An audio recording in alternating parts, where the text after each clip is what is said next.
ದೇವರ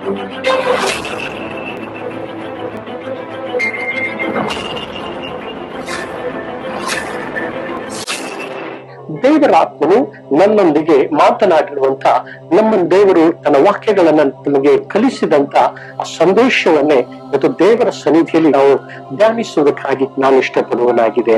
ಒಂದು ಸಾಮೂಹ್ಯ ಪುಸ್ತಕದಲ್ಲಿ 1ನೇ ಅಧ್ಯಾಯ 11ನೇ ವಚನದಲ್ಲಿ ನಾವು ಹನ್ನಳ ಕುರಿತಾಗಿ ನಾವು ಓದಿಕೊಳ್ಳುತ್ತೇವೆ. ಹನ್ನಳು ಮಕ್ಕಳು ಇಲ್ಲದೆ ಬಂಜೆ ಆಗಿರುವ ಸಮಯದಲ್ಲಿ ಕಣ್ಣೀರಿನಿಂದ ದೇವರ ಹೃದಯದಾಳದಿಂದ ಬೇಡಿಕೊಂಡಿದ್ದಾಗ ದೇವರು ಅವನಿಗೆ ಮಗುವನ್ನು ಆತನು ದಯಪಾಲಿಸಿದನು. ದೇವರಿಗೆ ಸ್ತೋತ್ರ. ಆ ಮಗುವನ್ನು ದಯಪಾಲಿಸಲ್ಪಟ್ಟ ನಂತರ ಇವತ್ತು ನಾವು ಓದುತ್ತೇವೆ, ಆ ವಚನ ಭಾಗ ನೋಡ್ತೇವೆ. 1 ಸಾಮುವೇಲ 1ನೇ ಅಧ್ಯಾಯ 11ನೇ ವಚನ ನೋಡ್ತೇವೆ. ಸೇನಾಧೀಶ್ವರನಾಗಿರುವಂತಹ ಯೆಹೋವನೇ, ನಿನ್ನ ದಾಸಿಯ ದುಃಖವನ್ನು ಪರಾಂಬರಿಸು, ನನ್ನನ್ನು ತಿರಸ್ಕರಿಸದೆ ಕನಿಕರ ಬಿಟ್ಟು ನನಗೊಬ್ಬ ಮಗನನ್ನು ಕೊಡಬೇಕು. ಅವನು ಜೀವಿತದಿಂದಿರುವ ತನಕ ನಿನ್ನವನಾಗಿಯೇ ಇರುವ ಹಾಗೆ ನಿನಗೆ ಪ್ರತಿಷ್ಠಿಸಿಕೊಂಡಿರುವೆನು. ಅವನ ತಲೆಯ ಮೇಲೆ ಕ್ಷೌರ ಕತ್ತಿಯನ್ನು ಬರಮಾಡುವುದಿಲ್ಲ ಎಂದು ಪ್ರಾರ್ಥಿಸಿ ಹರಕೆ ಮಾಡಿದಳು. ದೇವರ ನಾಮಕ್ಕೆ ಸ್ತೋತ್ರ. ಮಾಡಿಕೊಂಡನು. ದೇವರ ಅದ್ಭುತವನ್ನು ಮಾಡಿದನು. ದೇವರೊಳಗೆ ಪುತ್ರ ಸಂತಾನವನ್ನು ದಯಪಾಲಿಸಿ ಗರ್ಭದ್ವಾರಗಳನ್ನು ತೆರೆಯ ಮಾಡಿ ದೇವರ ಮಹಿಮೆಯ ಆಶೀರ್ವಾದವನ್ನ ತನ್ನ ಬಹುಮಾನವನ್ನ ಕೊಟ್ಟು ಮಗನನ್ನು ಕೊಟ್ಟನು. ದೇವರಿಗೆ ಸ್ತೋತ್ರ.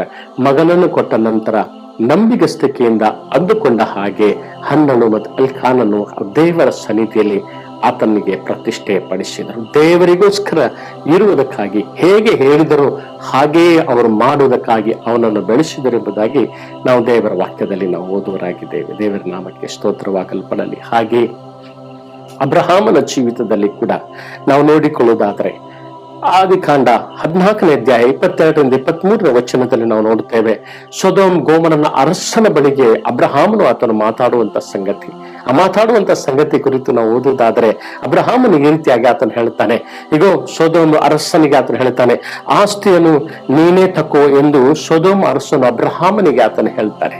ಅಬ್ರಹಾಮನಿಗೆ ಆತನು ಹೇಳುವಾಗ ಅಬ್ರಹಾಮನು ಆ ಅರಸನಿಗೆ ಆತನು ಹೇಳ್ತಾನೆ, ಒಂದು ದಾರವನ್ನಾಗಲಿ ಕೆರದ ಬಾರನ್ನಾಗಲಿ ನಿನ್ನದರಲ್ಲಿ ಯಾವುದನ್ನು ತೆಗೆದುಕೊಳ್ಳುವುದಿಲ್ಲವೆಂದು ಭೂಮಿ ಆಕಾಶಗಳನ್ನು ನಿರ್ಮಾಣ ಮಾಡಿದಂತ ಪರಾತ್ಪರನ ದೇವರಾಗಿರುವಂತ ಯೆಹೋವನ ಕಡೆಗೆ ಕೈ ಎತ್ತಿ ಪ್ರಮಾಣ ಮಾಡುತ್ತೇನೆ. ಅಬ್ರಹಾಮನು ನನ್ನ ಸೊತ್ತಿನಿಂದಲೇ ಐಶ್ವರ್ಯವಂತನಾದನೆಂದು ಹೇಳಿಕೊಳ್ಳುವುದಕ್ಕೆ ನಿನಗೆ ಆಸ್ಪದವಾಗಬಾರದು, ನನಗೆ ಏನೂ ಬೇಡ ಎಂದು ಹೇಳಿದನು. ಹಲ್ಲೆಲೂಯಾ. ಹೇಳಿದ ಹಾಗೆ ಏನನ್ನು ತೆಗೆದುಕೊಳ್ಳದೆ ಆತನು ಹೋದನು. ದೇವರಿಗೆ ಸ್ತೋತ್ರವಾಗಲ್ಪಡಲಿ. ಹಲ್ಲೆಲೂಯಾ. ಯಾಕಂದ್ರೆ ದೇವರಿಗೆ ಮಹಿಮೆ ಸಲ್ಲಿಸುವುದನ್ನು ಮನುಷ್ಯನಿಗೆ ಸಲ್ಲಿಸುವುದು ಬೇಡ. ದೇವರಿಂದ ಹೊಂದಿಕೊಳ್ಳುವಂತ ಸಂಗತಿಗಳನ್ನು ಇವತ್ತು ಇನ್ನಿತರ ಅರಸರುಗಳಿಂದಲೂ ಅಧಿಕಾರಿಗಳಿಂದಲೂ ಇನ್ನಿತರ ಶ್ರೀಮಂತರಿಂದಲೂ ಪಡೆದುಕೊಳ್ಳುವುದಕ್ಕಾಗಿ ನೀನು ಬಯಸಬೇಡ. ದೇವರು ಕೊಡುತ್ತೇನೆಂಬುದಾಗಿ ಹೇಳಿದಂತ ದೇವರು ಆಕಾಶವನ್ನು ತೆರೆದು ಆತನು ನನಗೂ ನಿನಗೂ ಆಶೀರ್ವಾದವನ್ನು ಕೊಡುವನಾಗಿದ್ದಾರೆ. ನಂಬಿಗಸ್ತಿಕೆಯಿಂದ ನಾವು ಅದನ್ನು ಪಡೆದುಕೊಂಡವರಾಗಿರುವುದರಿಂದ, ನಂಬಿಗಸ್ತಿಕೆಯಿಂದ ಅದನ್ನು ಹೊಂದಿದವರಾಗಿರುವುದರಿಂದ, ಅಷ್ಟೇ ನಂಬಿಗಸ್ತಿಕೆಯಿಂದ ನಂಬಿಕೆಯುಳ್ಳವರಾಗಿ ಕರ್ತನಿಗೆ ನಾವು ಪ್ರಮಾಣ ಮಾಡಿಕೊಂಡ ಹಾಗೆ ನಾವು ಅದನ್ನು ಮಾಡುವರಾಗಿರೋಣ. ಅದರ ನಿಮಿತ್ತ ದೇವರ ದೊಡ್ಡ ಆಶೀರ್ವಾದ ಉಂಟಾಗ್ತದೆ. ದೇವರಿಗೆ ಸ್ತೋತ್ರವಾಗಲ್ಪಡೆ. ದೇವರ ಆಶೀರ್ವಾದ ಈ ವೇಳೆಯಲ್ಲಿ ನಿನ್ನ ಮೇಲೆ ಅದು ಬರುವಂತದ್ದಾಗಲ್ಪಟ್ಟಿದೆ. ದೇವರಿಗೆ ಸ್ತೋತ್ರವಾಗಲ್ಪಡಲಿ. ಹಲ್ಲೆಲೂಯಾ.